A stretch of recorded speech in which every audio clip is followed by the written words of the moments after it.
আজকে খুবই একটা স্পর্শকাতর বিষয় নিয়ে আপনাদের সাথে আলোচনা করবার জন্য এসেছি। আপনারা গত দুদিন ধরে দেখছেন যে আমাদের প্রতিবেশী রাষ্ট্র বাংলাদেশের অভ্যন্তরে কি ঘটে চলেছে। সেই ঘটনা কিন্তু আমাদের প্রত্যেকের মনে, বিশেষ করে বাঙালি মননে বিশেষভাবেই রেখাপাত করেছে, বিশেষভাবেই ছাপ ফেলেছে। কেননা বাংলাদেশের সাথে তো যেহেতু আমরা বাঙালি, আর বাংলাদেশে যারা বসবাস করেন মানে একটা বাঙালিয়ানা ব্যাপার স্যাপার আছে, তারাও সবাই বাংলাভাষী। তাই বাংলাদেশের সাথে প্রত্যেকেরই, আমাদের যারা আমরা বাঙালি, একটা আত্মিক সম্পর্ক কিন্তু জড়িয়ে আছে। আর আমরা যারা উদ্বাস্তু তাদের সাথে তো একটা নারীর টান। কেননা আমার ঠাকুরদা এবং আমার পিতামহ ওই তৎকালীন পূর্ববঙ্গ, অধুনা বাংলাদেশ, সেইখানে জন্ম। তাই আমরা যারা বাঙাল, যারা উদ্বাস্তু, যারা বর্তমানে ভারতে বসবাস করি, তাদের প্রত্যেকের সাথেই কিন্তু বাংলাদেশের একটা নারীর টান আছে। বাঙালির যেভাবে নারীর টান, ঠিক সেই একইভাবে, বরঞ্চ আরও বেশিভাবে নারীর টানটা কিন্তু জড়িয়ে আছে বাংলাদেশের সাথে।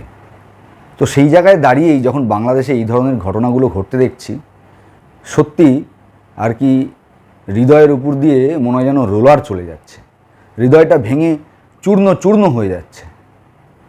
কেননা আমরা কিছুদিন আগে বাংলাদেশে দেখেছিলাম কোটা নিয়ে, বাংলাদেশের কোটা সিস্টেম নিয়ে ছাত্রদেরকে আন্দোলন করতে। কিন্তু আজকে দাঁড়িয়ে যেই জিনিস আমরা লক্ষ্য করছি, তার সাথে সেই ছাত্র আন্দোলনের কোনো মিল খুঁজে পাচ্ছি না, কোনো মিল খুঁজে পাচ্ছি না। কেননা ছাত্ররা যেই বিষয়ের উপরে দাবি করে আর কি আন্দোলনটা করেছিল, সেটা কিন্তু এই গত দুদিন ধরে যেই ঘটনাগুলো আমাদের সম্মুখে ফুটে উঠেছে, আমরা টিভির পর্দায় চোখ রেখে এবং সোশ্যাল মিডিয়ায় চোখ রেখে যেই ঘটনাগুলো দেখেছি, সোশ্যাল মিডিয়ায় অনেক সময় ভুলভাল খবর আসে, অনেক ফেক নিউজ আসে, কিন্তু যারা সমাজ মাধ্যমে কাজ করেন, সমাজ মাধ্যমগুলো, যারা দায়িত্বশীল সমাজ মাধ্যম, তারা কিন্তু বাংলাদেশ থেকে লাইভ কভার করে আমাদেরকে দেখিয়েছেন যে বাংলাদেশের বর্তমান কি ভয়ানক পরিস্থিতি তৈরি হয়েছে। শেখ হাসিনাকে বাংলাদেশের যিনি আর্মি প্রধান, গত দুদিন আগে তিনি মাত্র ৪৫ মিনিট সময় দিয়েছিলেন এবং ৪৫ মিনিট সময় দিয়ে বলেছিলেন যে আপনি দেশ ছেড়ে চলে যান। সিচুয়েশান যেই দিকে এগোচ্ছে তাতে করে হাতের বাইরে চলে গেছে, আমরা সামাল দিতে পারবো না, আপনি এক্ষুনি পদত্যাগ করুন, পদত্যাগ করে বাইরে চলে যান, আপনি কোনো সেফ জায়গায় চলে যান। শেখ হাসিনা জাতির উদ্দেশ্যে শেষবারের মতন বক্তব্য রাখতে চেয়েছিলেন ইস্তফা দেওয়ার আগে, সেই সময়টা পর্যন্ত তাকে দেওয়া হয়নি। উনি গোছগাছ করার জন্য উনি কিছুটা সময় চেয়েছিলেন, সেই সময়টা পর্যন্ত দেওয়া হয়নি। ওনাকে মাত্র ৪৫ মিনিট সময় বেঁধে দেওয়া হয়েছিল যে আপনাকে ৪৫ মিনিট সময় দিলাম, আপনাকে তার মধ্যেই যা করার করতে হবে। এবং আমরা দেখেছিলাম যে শেখ হাসিনা ৪৫ মিনিটের মধ্যেই আর কি প্রথমে আগরতলা, তারপরে আগরতলা থেকে ভারতবর্ষের গাজিয়াবাদে পা রেখেছিলেন। এত দেশ থাকতে ভারতবর্ষকেই বেছে নিয়েছিলেন, এত দেশ থাকতেও ভারতবর্ষকে বেছে নিয়েছিলেন শেখ হাসিনা। চলুন আজকে এই সবটা নিয়েই আপনাদের সাথে আলোচনা করব। নমস্কার, আমি রাজীব। আজকের এই অত্যন্ত গুরুত্বপূর্ণ একটি প্রতিবেদনে আপনাদের সকলকে অনেক অনেক স্বাগত জানাই। কিছু ভিডিও আপনাদের সম্মুখে তুলে ধরছি, আপনারা দেখুন সেই ভিডিও, তারপরে বাদবাকিটা বিস্তারিতভাবে আপনাদের সাথে আলোচনা করব।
আপনারা দেখলেন ভিডিওগুলো, সেখানে যেই ছাত্ররা আর কি ওই কোটার বিরুদ্ধে আন্দোলন করছিলেন, যাদের উদ্দেশ্য ছিল কোটা সিস্টেমকে বাংলাদেশের থেকে চিরতরে মুছে দেওয়া, যে মেধার ভিত্তিতে বাংলাদেশের যুবক যুবতীদেরকে চাকরি দিতে হবে, কোটার ভিত্তিতে নয়, সেই নিয়ে একটা দীর্ঘ টালবাহানা, দীর্ঘ আন্দোলন ছাত্রদের বিরুদ্ধেও আমরা দেখেছি।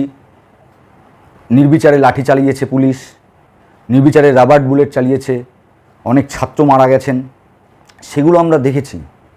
কিন্তু তারপরে শেখ হাসিনা পদত্যাগ করার পরে যেই ঘটনাগুলো আমরা দেখলাম, সেটা কিন্তু কখনোই কাঙ্ক্ষিত নয়, কখনোই কাঙ্ক্ষিত নয়। কেননা আমরা দেখলাম শেখ হাসিনা যেই বাড়িতে থাকতেন, সেই গণভবন, উনি গণভবন ত্যাগ করার পরেই গণভবনের দখল নিল আপনার সেই ছাত্ররা, এবং যেই ছাত্ররা আর কি কোটা নীতির বিরুদ্ধে আন্দোলন করছিলেন, তারা ওই গণভবন থেকে যে যা পেরেছেন তো নিয়েছেনই। উল্টো আমরা যেই দৃশ্য দেখলাম, মানে আমরা তো অবাক হয়ে যাচ্ছি যে এরা কি ছাত্র, এরা কি শিক্ষিত ছাত্র?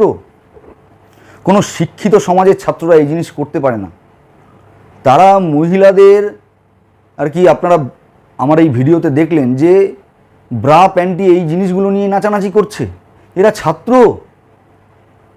তো আমরা যেটা বুঝতে পারলাম যে এই ছাত্র আন্দোলনটা ছিল জাস্ট ফর আই ওয়াশ। হ্যাঁ, একটা বঞ্চনা ছিল, সেখানে প্রতিবাদ হয়েছে, কিন্তু সেটা জাস্ট মোড়ক। এর উদ্দেশ্য, এর পেছনে উদ্দেশ্য ছিল অন্য। কেননা আমরা গত দুদিন ধরে দেখেছি এই বাংলাদেশের বুকে যা ঘটেছে, দুদিন ধরে দেখছি বাংলাদেশে যা যা ঘটে চলেছে ঘটনা। আমাদের রাজ্যের মুখ্যমন্ত্রী এই ঘটনা ঘটার পরে, শেখ হাসিনা প্রধানমন্ত্রিত্ব পদ থেকে ইস্তফা দেওয়ার পরে যখন দেশ ত্যাগ করে ভারতবর্ষে চলে এসেছেন, তখন আমাদের রাজ্যের মুখ্যমন্ত্রী মাননীয় বন্দ্যোপাধ্যায়, উনি বাঙালি সমাজের কাছে, বঙ্গবাসীর কাছে আবেদন করেছিলেন যে আপনারা এমন কোনো কথা বলবেন না, এমন কিছু লিখবেন না যাতে করে আমাদের রাজ্যে উত্তেজনার সৃষ্টি হয়। তো অনেক অনেক সংযতভাবেই কথা বলতে হবে আমাদের প্রত্যেককে। আমি মনে করি এই সময় দাঁড়িয়ে মাননীয় মুখ্যমন্ত্রী যেটা বলেছেন একদমই ঠিক বলেছেন। এই সময় আলটপকা মন্তব্য করে আর কি উস্কানিমূলক মন্তব্য জনসমক্ষে একদমই তুলে ধরা উচিত নয় বলে আমি মনে করি। তাই মাননীয় যেটা বলেছেন এই মুহূর্তে দাঁড়িয়ে ঠিকই বলেছিলেন। কিন্তু মাননীয়ার কাছ থেকে আমরা যেটা আশা করেছিলাম, উনি কয়েকদিন আগে 21শে জুলাইয়ের মঞ্চ থেকে এই যারা কোটা আন্দোলন করছিলেন, যে আর কি ছাত্র সমাজ কোটা আন্দোলন করছিলেন, তাদের উদ্দেশ্যে উনি বলেছিলেন যে তাদের মধ্যে থেকে কেউ যদি ভারতবর্ষের দরজা খটখটায়, আমাদের রাজ্যের দরজা খটখটায়, আমি তাদেরকে শরণার্থী হিসেবে আমি তাদেরকে জায়গা দেব। কিন্তু আমরা যেভাবে দেখলাম, যেভাবে বাংলাদেশের মানুষকে এই ছাত্র আন্দোলনের নামে শেখ হাসিনা পদত্যাগ করার পরেও, এখন তো তাদের খুশির দিন, শেখ হাসিনা পদত্যাগ করেছেন, শেখ হাসিনার সরকার আর নেই, আওয়ামী লীগের সরকার আর নেই, তাহলে তারা কেন এই হত্যালীলা চালিয়ে যাচ্ছে? তারা কেন এই হত্যালীলা চালিয়ে যাচ্ছে? এবং অদ্ভুত বিষয়, কোথায় কোটা আন্দোলন আর কোথায় আর কি হিন্দু নিধন, মন্দির ভাঙচুর, হিন্দুদের বাড়ি ভাঙচুর করা হচ্ছে, হিন্দু বাড়িতে লুটপাট করা হচ্ছে, মন্দিরগুলোকে ভেঙে দেওয়া হচ্ছে। যদি কোটা নিয়ে আন্দোলন হয় তাহলে এই জিনিসগুলো কেন হবে বলুন তো? তা যাই হোক, আমি এই বিষয়ে আর বেশি কিছু বলবো না, কেননা আমি ওই আর কি হিন্দু মুসলিম করবার জন্য আসিনি। কেননা আমরা প্রত্যেকেই মানুষ, কিন্তু আমাদের কাছে আমাদের প্রধান কাজ হলো আমরা মানুষ, এবং আমাদের প্রধান ধর্ম হলো আমরা মানব ধর্ম। তাই আমি এই বিষয়ে আর ঢুকছি না, কিন্তু আমি আপনাদেরকে অন্য বিষয়ে কিছু বলবার চেষ্টা করছি। যারা কোটা আন্দোলন করছিলেন, মানে কোটার বিরুদ্ধে আন্দোলন করছিলেন, তারা আর কি হাইকোর্টে গিয়েছিলেন, আপনারা সবাই জানেন। হাইকোর্টের রায় তাদের মনপুত হয়নি, তার জন্য তারা সুপ্রিম কোর্টে গিয়েছিলেন। সুপ্রিম কোর্টের যিনি বিচারপতি, সেই বিচারপতি রায় দিয়েছিলেন যে 7% কোটার জায়গাটা রেখে দিয়ে বাকি 93% মেধার ভিত্তিতে বাংলাদেশের জনগণকে চাকরি দিতে হবে, বেকার যুবক যুবতীদেরকে চাকরি দিতে হবে মেধার ভিত্তিতে। 93% মেধার ভিত্তিতে, 7% কোটা। এই রায় যেই বিচারপতি দিয়েছিলেন তার বাড়িও জ্বালিয়ে দেওয়া হয়েছে, তার বাড়িও জ্বালিয়ে দেওয়া হয়েছে। লিটন দাস যিনি ক্রিকেটার বাংলাদেশের, তার বাড়ি ভাঙচুর করা হয়েছে। তার মা কোনো রকমে পেছন দরজা দিয়ে পালিয়ে বেঁচেছেন। সাকিবের, ক্রিকেটার সাকিব, তার বাড়িও জ্বালিয়ে দেওয়া হয়েছে, তার বাড়ি ভাঙচুর করা হয়েছে, তার নামে উল্টোপাল্টা কথা বলা হচ্ছে। নেহাত তারা দেশে নেই, নাহলে তাদের কী হতো আমি জানি না। অ্যাকচুয়ালি আমরা দেখতে পেলাম, আমরা ক্রিকেট খেলার সময় থেকেই লক্ষ্য করেছি, ভারত বাংলাদেশের যখন ক্রিকেট খেলা অনুষ্ঠিত হয় সেই সময় বাংলাদেশিরা যেইভাবে আর কি ভারতের বিরুদ্ধাচরণ করেন, ভারতের বিরুদ্ধে কথা বলেন, সেটা দেখেই কিন্তু আমরা বুঝতে পেরেছিলাম যে তারা কতটা ভারত বিদ্বেষী। তাই যারা যারা ভারতপন্থী, বাংলাদেশে তো প্রচুর মানুষ আছেন যারা ভারতপন্থী, ভারতকে আজও ভালোবাসেন, কেননা সেই কৃতজ্ঞতাটা কাজ করে। কেননা বাংলাদেশের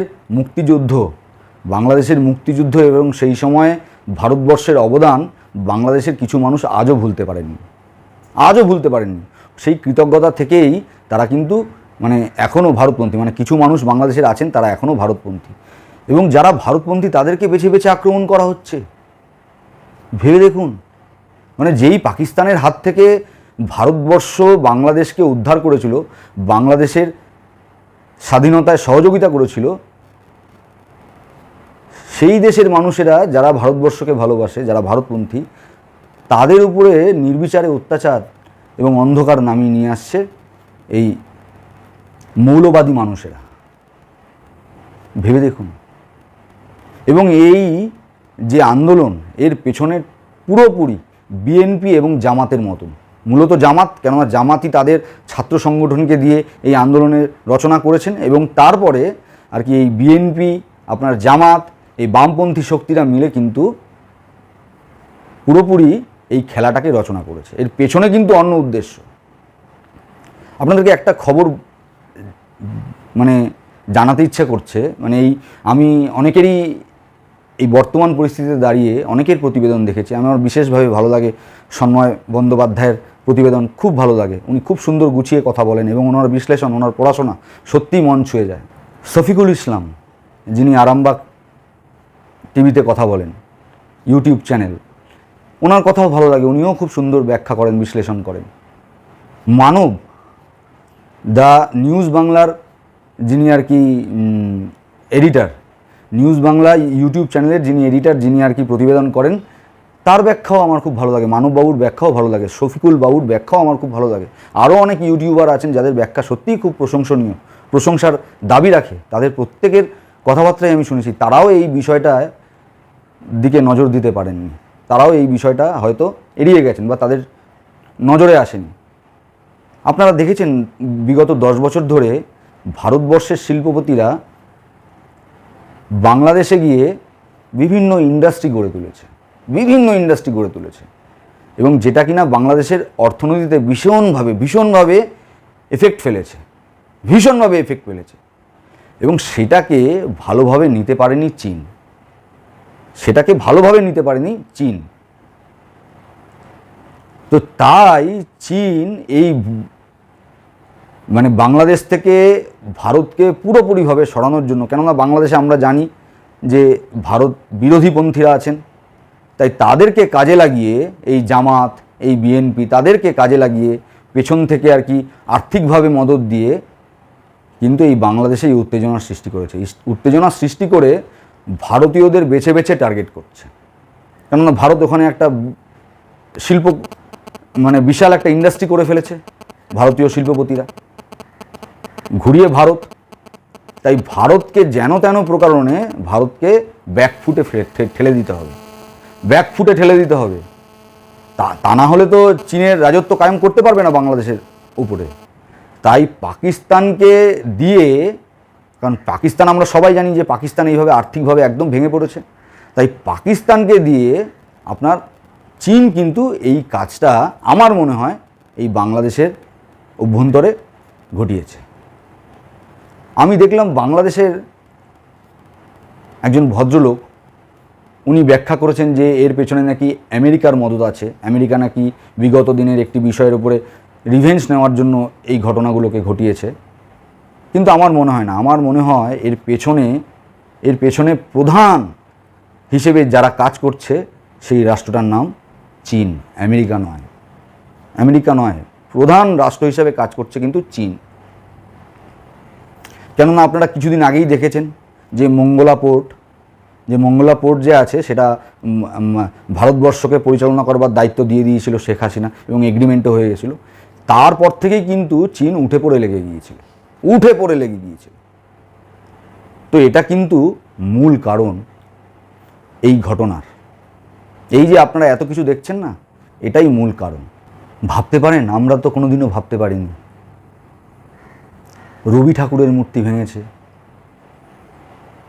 এবং বাংলাদেশের স্বাধীনতার যিনি নায়ক, যিনি বাংলাদেশকে স্বাধীন করেছিলেন, যার বক্তব্য আজও আমাদের হৃদয়ে গাথা, যে বাঙালিকে আর দাবায়া রাখা যাবে না, সেই মানুষটার মূর্তি পর্যন্ত ভেঙেছে এই মৌলবাদী শক্তি, এই মৌলবাদীরা,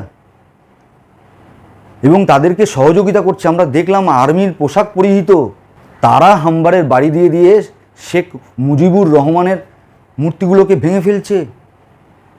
একটি যুবক ছেলেকে দেখলাম, সে আর কি ওই মাথার উপরে, কাঁধের উপরে উঠে গিয়ে মাথার মধ্যে হাতুড়ির বাড়ি দিচ্ছে, বুলডোজার দিয়ে ভেঙে দিচ্ছে শেখ মুজিবুর রহমানের মূর্তি। আমরা তো দেখে অবাক হয়ে যাচ্ছি।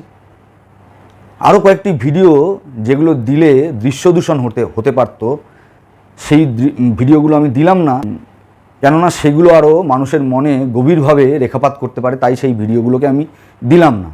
আমরা দেখলাম যে মানুষকে মেরে ফেলে ওই ব্রিজের দুপাশে ঝুলিয়ে রেখেছে উল্টো করে, মানুষকে মেরে ফেলে টানতে টানতে রাস্তা দিয়ে নিয়ে যাচ্ছে, মানুষকে জ্বালিয়ে দিচ্ছে। এই ভিডিওগুলো আমি দিলাম না আমার এই প্রতিবেদনে, দৃশ্যদূষণ হবার ভয় আমি দিলাম না। সত্যিই ভাবতে পারছি না। বাংলাদেশের ঘটনা দেখার পরে মানে কি বলবো আর, মানে আমরা তো এখন শঙ্কিত যে আমাদের রাজ্যে আবার এই ঘটনা হানা দেবে না তো, কেননা আমরা ঘরপোড়া গরু তো। কেননা কিছুদিন আগে শুভেন্দু অধিকারীকে বলতে শুনলাম এই ঘটনার পরই যে বাংলাদেশের 1 কোটির উপরে হিন্দুকে নাকি আমাদের ভারতবর্ষে নিয়ে আসা হোক, আমি তার জন্য রাজ্যপাল এবং মুখ্যমন্ত্রীর সাথে কথা বলবো। আমি তো মানসিকভাবে প্রস্তুতি নিয়ে নিয়েছি, মানে শুভেন্দুবাবু বলছেন আমি মানসিকভাবে প্রস্তুতি নিয়ে নিয়েছি, আপনারাও মানসিকভাবে প্রস্তুতি নিন, বাংলাদেশের নিপীড়িত 1 কোটি হিন্দুদেরকে এখানে জায়গা দিতে হবে।